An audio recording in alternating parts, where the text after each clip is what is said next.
kompetensi seorang prostodontik itu memang lebih basicnya sebenarnya itu lebih banyak merehabilitasi dari sistem yang hilang, yang hilang baik itu jaringan lunak maupun jaringan keras. Assalamualaikum warahmatullahi wabarakatuh dan selamat siang, selamat datang di Proskes Prostodonsia Podcast bersama saya Dr. Gigi Ian Afifah Sudarma.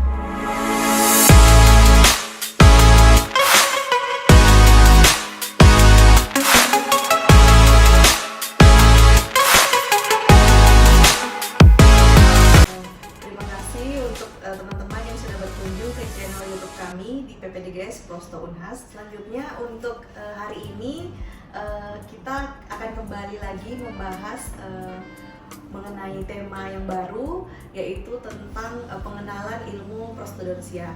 Untuk itu telah hadir bersama saya di sini seorang narasumber yang spesial. Saya izin memperkenalkan beliau. Beliau adalah Dr. Gigi Irfan Damar, SP Pros, spesialis prostetik maksilofacial. Selamat siang, Dok. Ya, Selamat siang, Dok. Iya, apa kabar, Dok? Alhamdulillah Sehat-sehat ya, Dok. Iya, Dok. Jadi mungkin siang hari ini, Dok, kita mau bincang-bincang mengenai tentang ilmu prostodonsia, Dok. Mungkin langsung saja, Dok, tentang sebelumnya di dalam kedokteran gigi itu kan, Dok, mungkin banyak teman-teman yang belum tahu di luar sana ada beberapa bagian, Dok, sebenarnya di dalam kedokteran gigi itu tersendiri, Dok. Ya, baik. Terima kasih Dr. Ian dan sahabat prostodontik yang ada di Nusantara. Untuk keilmuan prostodonsi memang itu bagian dari ilmu kedokteran gigi. Namun khusus untuk penanganan protesa atau gigi tiruan maupun letak daripada gigi itu baik itu jaringan lunak maupun jaringan keras itu ditangani oleh prostodontik. Jadi lebih mengarah ke protesa. Jadi di mana prostodonsi ini lebih fokus ke merehabilitasi atau menggantikan dari baik itu jaringan lunak maupun jaringan keras yang hilang, baik itu mungkin dari akibat dari kecelakaan atau cacat sejak lahir. Namun ada perkembangan yang terbaru sekarang ini bahwa prostodonsi bukan hanya lagi fokus di kehilangan gigi. Jadi sekarang itu sudah lebih luas mengenai maxillofacial protesis. Maxillofacial protesis ini itu salah satunya adalah menggantikan cacat bawaan diakibatkan di mana lokasinya itu di antara kepala dan leher. Jadi ini lebih luas lagi, bukan lagi di dalam mulut ya. Jadi sudah mengarah ke kepala dan leher. Mungkin seperti itu yang Dr. Ian. Untuk bagian prostodonsia sendiri ya, Dok. Jadi dia ini menggantikan bagian gigi yang hilang dan sekarang sudah meluas sampai ke mungkin apabila ada yang cacat ya, Dok, di bagian kepala dan leher. Dok, mungkin Dok bisa bercerita sedikit tentang kalau di Unhas sendiri PPDGS prostodonsianya itu berdiri sejak kapan, Dok? Ya, baik, memang pertama-tama didirikan PPDGS prostodonsi di Universitas FKG, Universitas Hasanuddin adalah Departemen Prostodonsi sejak 2010 ya. Jadi di antara beberapa prodi yang ada di kedokteran gigi, salah satu yang menjadi pionir adalah Departemen Prostodonsi. Dalam hal ini pendidikan program pendidikan dokter gigi spesialis prostodonsi. Nah, sekarang itu alhamdulillah kita sudah sampai di angkatan ke-19. Jadi perkembangannya sudah cukup matang lah. Untuk sebuah prodi itu sudah perjalanan cukup jauh. Jadi kami sekarang ini memang fokusnya dulu itu semenjak berdiri 2010 sampai 2019 itu penerimaan setiap tahun. Namun ada semenjak 2019 itu kita diarahkan untuk penerimaan setiap semester. Ya, seperti itu mungkin, Dokter ya. Iya, jadi semakin banyak lagi yang bisa masuk dan alumninya sudah semakin banyak ya, Dok ya. Untuk itu berarti, Dok, sekarang sudah berapa alumninya, Dok? Kalau tidak salah sekarang sudah 70-an ya. Sudah banyak sekali ya, Dok, dan sudah 70-an dan sudah menyebar di Nusantara. Jadi ada beberapa yang bertugas juga di Sumatera, Jawa, apa ini lebih fokusnya sih sebenarnya di Sulawesi, tapi ada juga teman-teman sejawat yang merambah ke wilayah timur, misalnya Papua, Maluku dan sebagainya. Ya, Dok. Mungkin di rumah sakit daerah ya Dok ya. Betul. Iya. Wah, sangat hebat sekali ya PPDGS Prosto, sudah alumninya sudah banyak sekali dan merambah hampir di seluruh Indonesia. Tentang tentang seorang dokter gigi spesialis prostodontia, Dok. Bisa mungkin diceritakan sedikit kira-kira apa saja yang menjadi kompetensi dari seorang dokter gigi spesialis prosto, Dok? Ya.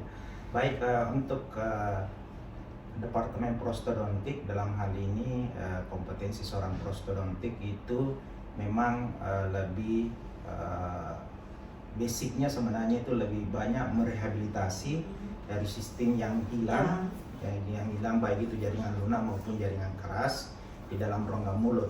Namun sekarang itu yang tadi saya sampaikan bahwa itu sudah perkembangannya sudah keluar dari rongga mulut, jadi dia sudah ekstraoral, baik itu jaringan-jaringan yang hilang diakibatkan mungkin dari kecelakaan atau cacat bawaan yang harus dikeluarkan atau dibedah, maka prostodonsi lah yang akan merehabilitasi ataupun membangun sistem yang sudah hilang. Ya, jadi itu salah satu menjadi kompetensi prostodontik. Nah, di sisi lain juga mungkin dari faktor estetik ya, karena ini kan kehilangan gigi juga itu bukan hanya membangun sebuah fungsi ya, tapi di sisi lain kita juga membangun fungsi tapi lebih mengarah juga ke estetiknya ya. Jadi sekarang ini juga mungkin banyak beredar di masyarakat terkait dengan estetik dentistry ya. Ya, salah satu juga kompetensi kami itu membangun itu menjadi sebuah hal yang menarik ataupun nilai kosmetiknya itu muncul, misalnya dengan pendekatan veneer. Sekarang kan lagi booming ya dokter Yannya untuk veneer ini, bagaimana membuat sebuah gigi supaya auranya itu atau nilai estetiknya itu keluar seperti itu dokter ya.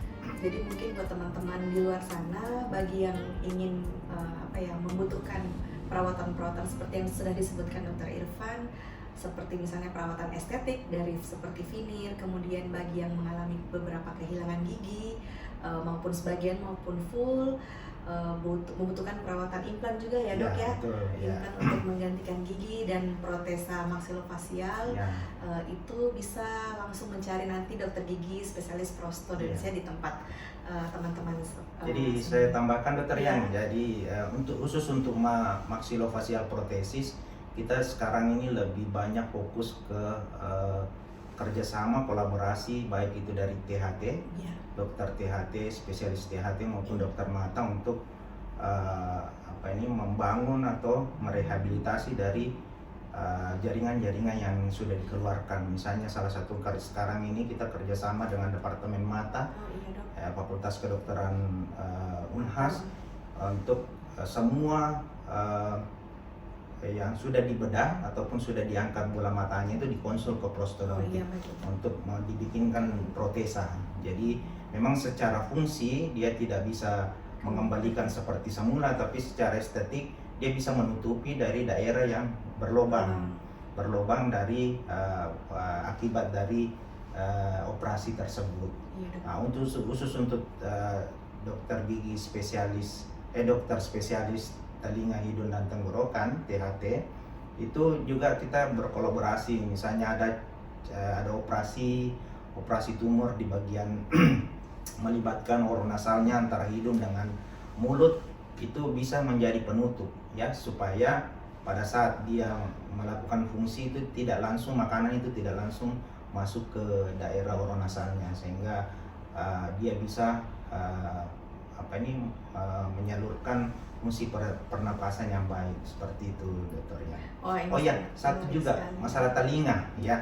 Kita juga sekarang itu melihat protesa karena kebanyakan cacat dari telinga terus mungkin akibat kecelakaan dokter ya, banyak yang konsul ke kami, itu kita bisa bikinkan protesa dari telinga ya, untuk menggantikan telinga yang hilang. Itu yang menjadi sekarang lagi booming dan hampir secara keseluruhan kita kolaborasi dengan dokter spesialis yang lain. Ya. Ya dok, jadi ini protesa maksilofasial ini sangat menarik sekali untuk dibahas. Mungkin nanti kita bisa bikin sesi khusus dok Ya, untuk betul. membahas protesa ya dok, Ya, bisa betul, untuk betul. lebih memperkenalkan lagi sekaligus mungkin di bawah contoh-contoh protesanya nanti. Selanjutnya dok, pertanyaan berikutnya Kak, untuk eh, seorang prostodontis nih di Indonesia, apakah ada dok organisasi yang menaungi para organisasi profesi yang menaungi dokter gigi spesialis prostodok? Ya betul, jadi dalam payung besar Persatuan Dokter Gigi Indonesia itu memang di dalamnya itu ada namanya ikatan keahlian. Jadi di mana ikatan keahlian ini masing-masing punya kompetensi yang berbeda. Salah satu ikatan keahlian adalah prostodontik. Jadi di mana prostodontik ini memang dinaungi sebuah forum namanya Ikatan Prostodontik. Dalam hal ini disingkat IPROSI. Oh, Ya, IPROSI sekarang itu sudah berkembang di Indonesia. Kita sudah punya 9 cabang ya yang ada di Indonesia, dan sekarang ini sudah mulai banyak lagi calon-calon cabang yang ingin mendirikan cabang tersebut. Salah satunya adalah kita di Makassar ini. Oh, di Makassar. Makassar ini adalah memang sudah dari dulu sudah berdiri cabang Makassar ya.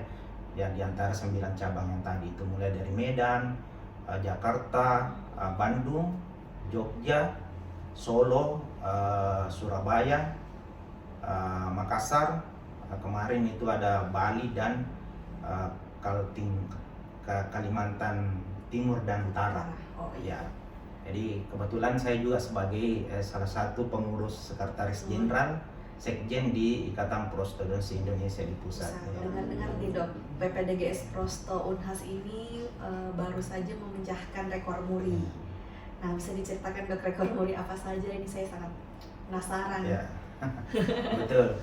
Jadi sebenarnya kalau persoalan dari rekor muri itu mungkin faktor kedua ya, tapi pada intinya sebenarnya kita ingin memperkenalkan eksistensi sejauh mana kedekatan kita dengan masyarakat, sehingga pada dasarnya nanti masyarakat ketika mengalami hal-hal yang membutuhkan seorang prostodontik, dia sudah tidak terlalu jauh lagi. Kita sudah dekat dengan mereka, memperkenalkan bahwa inilah kompetensi kami, inilah wilayah kami, inilah yang bisa kami lakukan, sehingga masyarakat itu ketika sudah ada edukasi seperti itu, pengenalan. Ya mungkin kalau misalnya tiba-tiba suatu saat dia memerlukan, dia sudah tahu bahwa ternyata kalau ada kejadian-kejadian seperti ini, dia langsung ke prostodonsinya. Jadi bukan dari profesi yang lain seperti itu. Nah, alhamdulillah di tahun ini dan tahun yang kemarin dengan jeda waktu yang baik kita dapatkan apresiasi ya. Kegiatan kita adalah rekor muri karena kita melihat bahwa kegiatan ini cukup besar. Yang pertama itu kita melakukan bakti sosial untuk pemasangan gigi tiruan secara serentak hampir 222 pasien pada saat itu ya, dan diapresiasi oleh rekor muri bahwa adalah sebuah rekor yang dipecahkan yang selama ini tidak pernah dilakukan, sehingga diapresiasilah dengan rekor muri bahwa pemasangan serentak secara bersamaan dalam waktu yang sama itu 222 pasien kita melakukan pemasangan gigi tiruan. Itu di tahun 2022 ya, 2022. Dengan seperti itu sehingga kita berpikir lagi bahwa apa sih sebenarnya yang harus kita perbuat lagi demi untuk memperkenalkan ataupun membantu masyarakat yang betul-betul dalam hal tidak mampu untuk mendapatkan pelayanan kesehatan. Nah, kita muncul lagi dengan pendekatan protesa mata ya. Protesa mata. Karena banyak kejadian setelah kita mengambil data baik itu di rumah sakit maupun di fasilitas-fasilitas kesehatan, ternyata banyak yang sudah sudah dioperasi matanya, bola matanya sudah hilang, ternyata dia tidak mampu untuk melakukan rehabilitasi dari protesa mata tersebut. Nah, cukup mahal juga memang sih sebenarnya, karena tidak semua masyarakat bisa terjangkau dengan biaya yang ada. Sehingga kami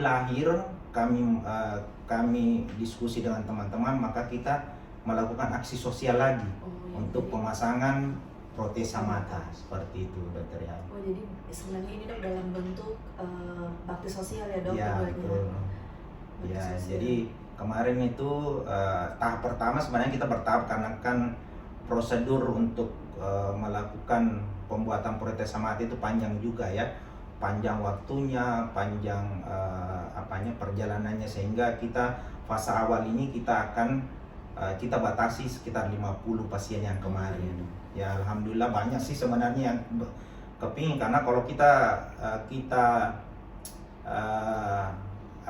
biaya untuk protesa mata satu unit itu sekitar 9 sampai 10 juta. Oh iya dok. Ya, tapi kita kemarin itu datang dan menawarkan ke pasien dengan cuma-cuma. Cuma-cuma ya. Jadi dok, yang ya. penting butuh kesabaran dari pasien Iya, saja. Karena proses pembuatannya, Ya, pembuatannya cukup panjang. Iya, benar. Jadi mungkin buat teman-teman di luar sana untuk pembuatan protesa itu tidak sebentar ya dok Ya, ya. betul. Mungkin bukan cuma protesa Harus mata, sabar. harus sabar.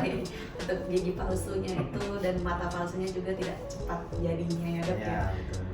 Oh iya dok, mungkin membahas lagi sedikit tentang prostodontia sendiri. Untuk saya lihat ini namanya Dokter Irfan kan ada subspesialisnya lagi nih dok, di belakang namanya. Setelah SP Pros ada subspesialisnya Ya. lagi dok. Apakah ada subspesialis yang lain dok? Bisa diceritakan Ya. dok? Betul. Jadi sekarang memang ini eranya semakin mengecil ilmu itu semakin banyak variasinya. Jadi ya mungkin kalau kami dari Departemen Prostodonsi, karena semakin mengecil ilmunya ternyata ketemunya pas di ujungnya di bawah. Dulu kita tidak pernah berpikir bisa berkolaborasi dengan THT, dengan departemen, dengan dokter mata dan sebagainya. Ternyata pas di bawahnya itu kita ketemu. Ini menjadi sesuatu hal bahwa betul-betul ilmu itu sangat berkembang. Ya. Nah, sekarang ini kita lebih fokus karena di prostodonsi itu departemen prostodonsi itu memang kita merumuskan ada 3 konsultan ya, keahlian yang subnya lagi subspesialis itu diantaranya itu kompleks prostodonti dan implan. Jadi kompleks prostodonti ini ya berbicara masalah gigi tiruan lepasan, gigi tiruan cekat, gigi tiruan baik itu gigi tiruan cekat dengan supporting implan, dan yang kedua adalah nyeri orofasial ya, nyeri orofasial dan kelainan daripada TMJ. Sekarang ini kelainan dari TMJ memang masyarakat itu hampir secara keseluruhan sebenarnya dia tidak menyadari bahwa ada kelainan seperti ini. Nanti pada saat dia sudah mengeluh tidak sakit sekali, terus tidak bisa buka mulut, keterbatasan buka mulut, baru dia datang ke sarana kesehatan. Nah, disinilah sebenarnya butuh juga edukasi buat masyarakat bahwa ada hal-hal yang tidak perlu untuk dilakukan. Kalau segera mendapatkan hasil seperti itu harus segera ditindaki. Yang terakhir adalah maxillofacial protesis. Nah, ini memang merupakan ya bagian saya, Dr. Yan. Jadi maxillofacial ini memang kita lebih mendekati bahwa rehabilitasi ke ekstraoral ya, intraoral lingkupnya, tapi kita sudah mengarah ke ekstraoral yang seperti tadi saya sudah sampaikan, bahwa misalnya ada kehilangan mata, ada kehilangan telinga, ada kehilangan hidung, maupun kehilangan daripada ada beberapa bagian dari wajah. Kita bisa merehabilitasi tentu dengan material yang dari luar, jadi bukan dari dalam tubuh.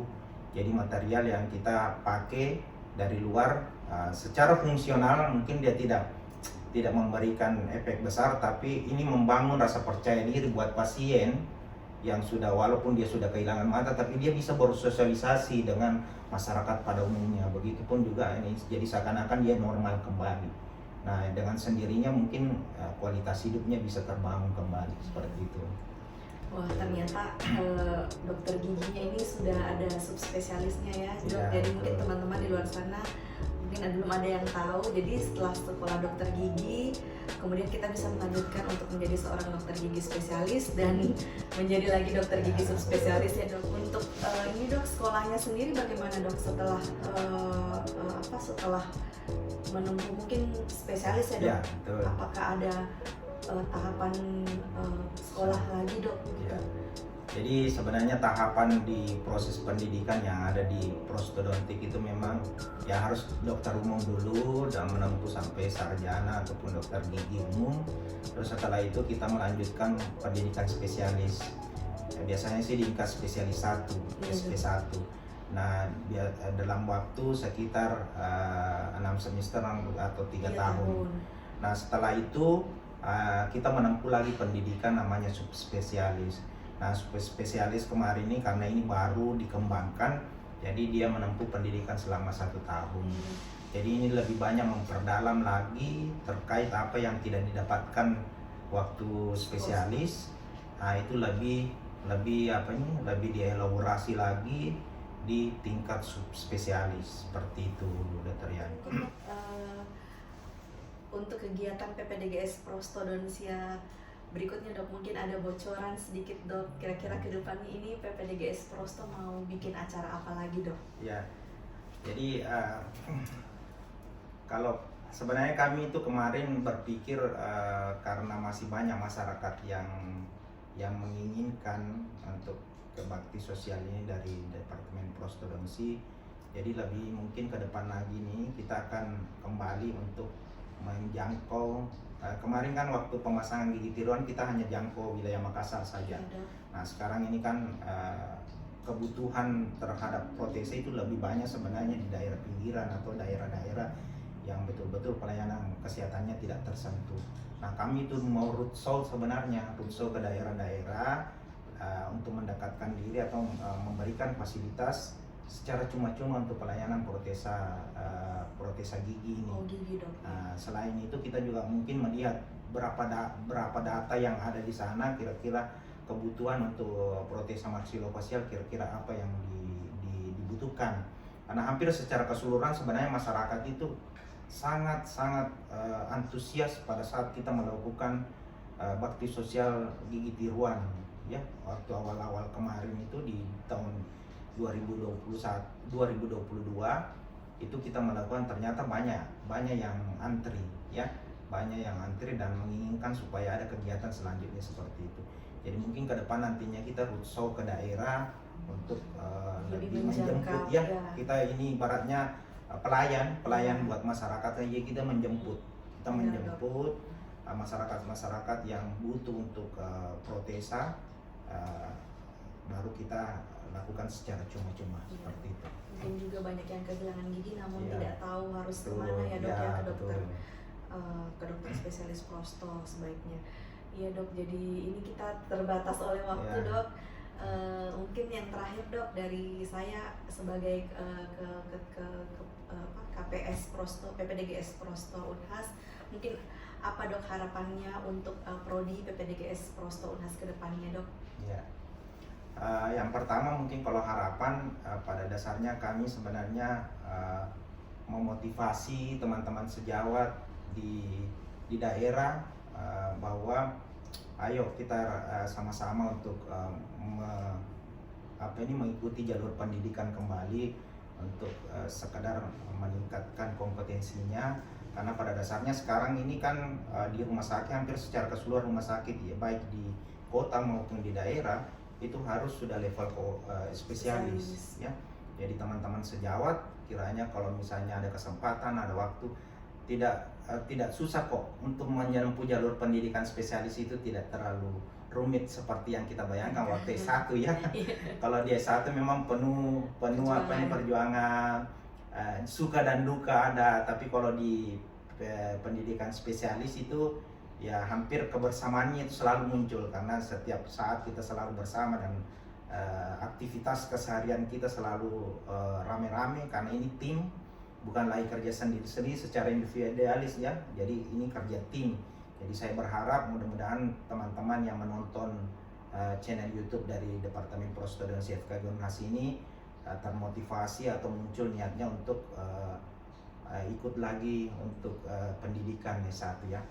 Yang kedua, secara umum bahwa kami ini sebenarnya ada karena kebutuhan dari masyarakat, ya, untuk memenuhi dari kebutuhan masyarakat, sehingga nanti pada dasarnya nanti masyarakat itu bisa melihat bahwa oh kalau misalnya saya dapat kasus-kasus seperti ini, dia sudah tahu bahwa di mana saya harus berkunjung, ya, di mana saya bisa harus mencari terkait dengan mungkin penyakit-penyakit ataupun perawatan-perawatan yang dibutuhkan oleh masyarakat, sehingga masyarakat pada intinya akan terfasilitasi. Mungkin kalau di sarana kesehatan yang lain tidak terfasilitasi, ya kami ada namanya Rumah Sakit Gigi dan Mulut Pendidikan di Jalan Kandea, itu hampir secara keseluruhan buka 24 jam dan kami siap untuk membantu masyarakat untuk melakukan pelayanan seperti itu, Dr. Yan. Terima kasih banyak Dr. Irfan atas bincang-bincangnya yang sangat menarik pada hari ini, Dok. Saya harap nanti mungkin bisa lanjut lagi, ada materi-materi yang lain akan dibahas, Dok, di podcast PPDGS Prosto Unhas ini. Oke, selanjutnya terima kasih untuk teman-teman yang telah berkunjung di channel YouTube kami. Jangan lupa untuk like video ini, share video ini, dan subscribe channel YouTube kami di PPDGS Prosto Unhas.